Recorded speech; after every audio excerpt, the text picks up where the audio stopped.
Hombres y mujeres del mundo. Hoy voy a tocar un tema que es sobre una persona que guarda relación con su militancia en el Partido Revolucionario Dominicano y por último en el Partido Revolucionario Moderno. Participé por más de 37 años en el Partido de la Liberación Dominicana y de lo cual me siento orgulloso y satisfecho, pero de modo alguno significa que no pase a reconocer los valores de otro ser humano sin importar su militancia política e ideología. Hoy voy a hablar de alguien que falleció hace unos días, pero quise esperar que transcurrieran esos días. Hablar de un ser humano, de cualquiera que haya transitado por los senderos de la vida, siempre resulta una tarea compleja, casi sagrada, porque exige adentrarse en la profundidad de su historia, en la raíz de su familia, el misterio de su nacimiento y en el trayecto silencioso y persistente que va trazando su existencia. El ser humano puede ser observado y evaluado a través de múltiples facetas y diversas etapas. Sin embargo, alguien puede brillar con nobleza en un tramo de su vida, pero mientras no concluya su paso por este mundo, la valoración de su conducta continúa latiendo como un juicio permanente del tiempo y de la conciencia. Puede ocurrir que un individuo se erija como ejemplo en su vida profesional o que desde la oposición política levante con firmeza la bandera de la lucha contra la corrupción. No obstante, el destino con sus giros imprevisibles puede conducirlo a ocupar la presidencia de la República o a asumir una alta función dentro de la administración pública y allí, envuelto en los velos seductores de la ambición y del egoísmo, terminar actuando con deslealtad ante el pueblo y su familia. Cuando eso sucede, todo aquello que en el pasado proclamó con fervor puede sucumbir ante las debilidades humanas y su historia, que alguna vez pareció luminosa, queda opacada, reducida a la sombra de quienes traicionaron sus propios ideales. Sin embargo, la historia también nos regala la presencia de hombres y mujeres que recorren el camino que une lo privado con lo público o lo público con lo íntimo, sosteniendo cada paso sobre pilares firmes de principios morales, de dignidad y ética. Son seres en los que la fuerza moral y el bien no son simples palabras, sino la esencia que guía y da sentido a su existencia. Quise dejar transcurrir algunos días después del fallecimiento del ingeniero Ramón Alburquerque Ramírez, a quien no tuve el privilegio de conocer personalmente, para poder hablar con serenidad, permitiendo que el respeto y la reflexión se impusieran sobre la conmoción del momento, procurando que la emotividad no nublara la claridad de mis pensamientos ni la sinceridad de mis palabras. Cuando mi memoria llega una anécdota vinculada a Ramón Alburquerque, nacida de un episodio que marcó profunda mi vida pública. Corría el mes de agosto del año 1996, cuando fui designado director del Instituto Dominicano de Seguros Sociales, responsabilidad que asumí con el peso del compromiso y la esperanza del servicio. Apenas una semana después de haber iniciado esa labor, recibí la visita de una mujer de admirable fortaleza, diputada para ese entonces al Congreso Nacional por la provincia Juan Sánchez Ramírez. Me refiero a doña Leonor Sánchez Baré, quien, al igual que su familia, había sentido en carne propia los rigores y las heridas de la dictadura de Trujillo. Ella se presentó ante mí con la noble misión de transmitirme un mensaje de su hermano querido por mí, Vicente Sánchez Varé, quien para ese mismo año se desempeñaba como senador de la República por la referida provincia. Sus palabras, cargadas de fraternidad política y humana, me comunicaba que podía contar con él ante cualquier obstáculo que surgiera en mi trayectoria y estadía en esa institución. Ese gesto solidario también era compartido por el ingeniero Ramón Alburquerque, quien junto al senador manifestaba su disposición de respaldarme en lo que fuese necesario. Aquel momento me envolvió en una emoción profunda y sincera, no solo por el contenido del mensaje, sino por el orgullo que representaba recibir el respaldo de dirigentes que habían construido su historia dentro del Partido Revolucionario Dominicano con sacrificio, coherencia y vocación de servicio.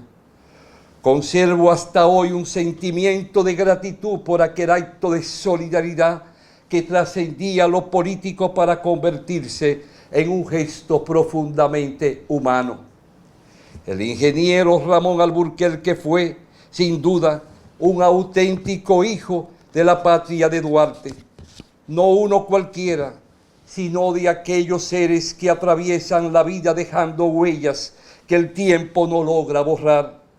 Falleció el 30 de enero a los 76 años de edad, tras librar una silenciosa y valiente batalla contra el cáncer, cerrando así el capítulo terrenal de su existencia, marcada por el esfuerzo, la dignidad y el compromiso con su patria.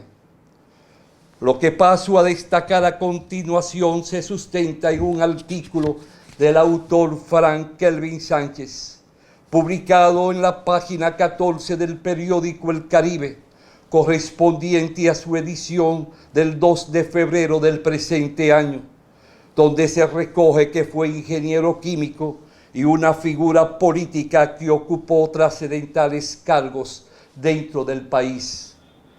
Durante su trayectoria, Ramón publica: el señor se desempeñó como ministro de Economía, Planificación y Desarrollo, es presidente de la Refinería Dominicana de Petróleo, es presidente de la Comisión Nacional Técnica Forestal, senador por la provincia Monte Plata y presidente del Senado de la República en 3 periodos consecutivos. En cada una de las responsabilidades que le correspondió desempeñar, actuó apegado a principios que dignifican al ser humano: la humildad, la honradez y el trabajo incansable en la búsqueda de soluciones en favor del pueblo. Termina la cita. Como senador fue una mente lúcida y visionaria, impulsando innumerables proyectos de ley que, al convertirse en normativas, beneficiaron a la nación. Defendió derechos fundamentales, fue leal con sus compañeros y brindó soporte al liderazgo de su partido. Jamás se vio envuelto en escándalos personales ni políticos. Fue un educador de pueblos, transmitiendo mensajes sencillos, sin herir sensibilidades ni imponer criterios desde la arrogancia del poder.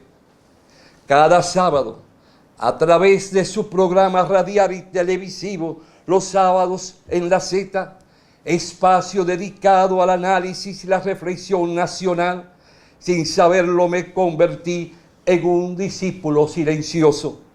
Mientras hablaba, yo tomaba notas con la devoción de quien reconoce estar recibiendo una enseñanza. Profundizaba en temas como la minería, la energía eléctrica y la preservación del medio ambiente. Mostraba un profundo amor por la conservación de los ríos, bosques y montañas, orientando sobre cómo aprovechar cada recurso mineral con responsabilidad, cómo industrializarlo y cómo servir a un pueblo sin traicionarlo ni herirlo, defendiendo el respeto y la protección del patrimonio nacional, se convirtió en una voz que irradiaba optimismo y despertaba conciencia sobre el verdadero sentido del servicio público. La vida de este noble hombre estuvo marcada por propuestas y con pruebas severas desde su nacimiento.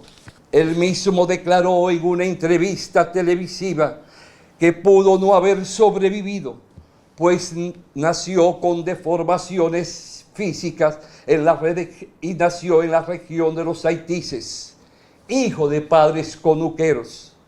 En una conversación abierta con la periodista Colombia Alcántara, en su programa Al Tanto, relató aspectos de su vida que pocas veces había compartido. Para comprender la grandeza de ese hombre, es necesario conocer su historia desde su nacimiento. En aquella entrevista relató que su madre lo alimentaba con leche materna, pero debido a su condición debía extraérsela manualmente. Su esperanza de vida era limitada. Relata que llegaron al país unos predicadores canadienses de la iglesia del Nazareno cuando apenas tenía 1 año y 7 meses de haber nacido. Su madre, aferrada a la esperanza, les rogó que hicieran algo por él. Entre ellos había un médico que posteriormente regresó y lo llevó a Canadá, donde fue sometido a 14 intervenciones quirúrgicas, incluyendo trasplantes óseos en su rostro, o sea, en su cara. Cada 3 o 5 meses debía ser operado. Permaneció en ese país en un orfanato cuidado por monjas en Quebec, ciudad del Canadá, donde aprendió a hablar y leer a la poca edad en francés e inglés, dominando estos idiomas, incluso antes que el español.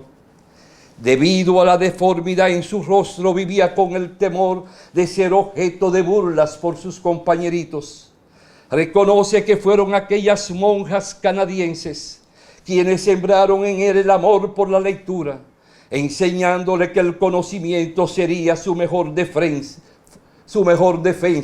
frente a la adversidad. Ellas le repetían que era un niño querido, pero que posiblemente otros niños podrían burlarse de él. Sin embargo, si se convertía en el más estudioso y dedicado, nadie se burlaría del mejor. A los 8 años regresó a su país. Debido a la falta de comunicación, su madre llegó a pensar que había muerto, o sea, fallecido. Sin embargo, fue traído nuevamente a su tierra mediante gestiones diplomáticas y policiales. A su regreso comenzó a aprender el idioma español y también el idioma alemán. Tras permanecer 2 años en un hospital de San Pedro de Macorís, donde fue intervenido por un médico alemán que le enseñó sus primeras palabras de ese idioma. A muy corta edad, ya él dominaba el inglés, el francés, el español y el alemán. Ingresó tardíamente a la escuela, alrededor de los 10 años, pero aquello no representó un atraso en su vida cotidiana en los estudios. Por el contrario, se convirtió en el estudiante más destacado de su clase. Para asistir a la escuela caminaba 14 kilómetros a pie, siendo un niño reservado que debía cuidarse debido a la fragilidad de su rostro tras múltiples cirugías. En el año 1957 falleció su padre, lo que llevó a su madre a trasladarse junto a sus hijos a Santo Domingo, en los alrededores del Mercado Nuevo de la Avenida Duarte. En la mencionada entrevista confesó que no le gustaba hablar de sus deformaciones físicas y que aquella era la primera vez que lo hacía públicamente, días antes de morir, por cierto. No porque quisiera ocultarlo, sino porque entendía que cada ser humano recibe una carga distinta en la vida y debía aprender a vivirla con dignidad. Posteriormente cursó estudios superiores en el país y en el extranjero, desempeñándose en importantes funciones, como ya cité, dentro del Estado dominicano. Fue un destacado y prominente dirigente del Partido Revolucionario Dominicano, llegando a presidir esa organización, y también participó como un ente activo del Partido Revolucionario Moderno, hoy en el poder. Nos encontramos ante la historia de un hombre que nació en la pobreza extrema y con severas deformaciones físicas, que recibió la solidaridad de extranjeros y religiosas, y que desde niño aprendió a luchar. Se refugió en los estudios, se convirtió en un profundo conocedor de la historia y la ciencia, y alcanzó el ejercicio profesional, como ya citamos, como ingeniero químico.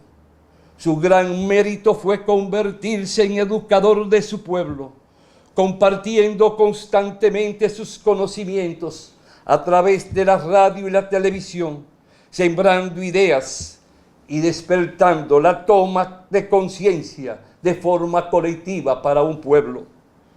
Nuestra patria tuvo en él un hijo ejemplar que demostró seriedad, dignidad, amor y lealtad a su pueblo. Este mensaje deseo compartirlo especialmente con niños y jóvenes de familias campesinas, trabajadores del campo y de la ciudad, para que vean que en la vida de este hombre hay un ejemplo de superación que debemos de buscar, de seguir y convertirnos seguidores de todo lo que es la lucha interminable por llegar a lograr que a través de los libros está la basamenta para el conocimiento, y que puede ser la razón de nuestra estabilidad y desarrollo, y al mismo tiempo tomar conciencia de nuestra existencia. Ramón no se rindió ante la pobreza, sino que tomó conciencia de la lucha necesaria para superarla. Comprendió el proceso de su existencia y logró dar saltos extraordinarios en su vida. No permitió que el entorno en que nació definiera sus límites. Amó la naturaleza, como ya dije, las montañas y los ríos, reconociendo en cada ser humano a un semejante. Desarrolló sus ideas políticas caminando junto a Juan Bosch, de quien reconocía haber aprendido profundas enseñanzas. También fue leal a ese compañero de luchas que tuvo por nombre y mérito de la historia de nuestro pueblo, José Francisco Peña Gómez, defendiendo siempre sus ideas con respeto y elevando el debate político al terreno de las ideas y no al de las ofensas personales. Nuestro país queda en duda con este hijo de la patria, no por lo material, sino por su entrega, su ejemplo moral y su contribución a la educación y conciencia del pueblo. No importa el partido en que él militara, lo trascendente es reconocer que fue un digno hijo de su patria y un hermano solidario de cada hombre y mujer y de cada patriota de este pueblo. Por tanto, nosotros debemos hacer nuestro el ejemplo de un hombre que la vida lo castigó con todas esas deformaciones, pero que no se llevó de hacer resplandecer un castigo, sino que él pudo subsistir, pudo superarse, pudo dar el salto, y desde el Senado se convirtió en una voz de tribuna para un pueblo. Defendió derechos legítimos de los pobres, defendió derechos legítimos de los que sufren, de los campesinos, defendió derechos legítimos de aquellos empresarios que aportan horas interminables y buscan recursos para amamantar sus empresas y darle un soporte a la mano de obra con dignidad y orgullo para bien de esos trabajadores. Es decir, no fue nadie que se autoaisló, que condenó a nadie, sino buscó armonizar, pero con un temple teniendo el coraje cuando el hecho de la Liga Municipal, imponer una voluntad política en defensa de lo que él consideró un derecho que estaba siendo pisoteado. No hay mayor orgullo que reconocer el valor, la dignidad de un hombre que luche por su patria o una mujer. No hay mayor sentimiento que expresarle al pueblo, reconociendo la valía de seres extraordinarios que nuestra tierra se ha permitido el orgullo y el lujo de parir. Él fue un ejemplo de honestidad, un ejemplo de valía y un ejemplo de orgullo de lo que es formar parte de la especie humana. Él predicó y practicó que pasar por el Estado Dominicano o por una función cual que sea pública o privada, no hay que mancharse, no hay que ceder la voluntad de esa integridad que tiene que llevar consigo todo ser humano, y no puede ver el Estado como sinónimo de arrancarle el patrimonio para un interés particular y privado. Por tanto, quiero terminar diciendo: inclino mi cabeza reverentemente ante un hombre que pasa la historia de nuestro pueblo, de un hombre que hoy se convierte en un símbolo, y que en la medida en que su cuerpo se vaya convirtiendo en polvo, ese polvo debemos buscar que se expanda por los 48.400 kilómetros de nuestra pequeña república, y hacerle ver que hay hombres y mujeres que tienen un orgullo del respeto, la lealtad, y que admiran lo que debe de ser las luchas incansables e interminables por el bienestar y la estabilidad de un pueblo. Hasta la próxima, si Dios quiere, hombres y mujeres de nuestro pueblo.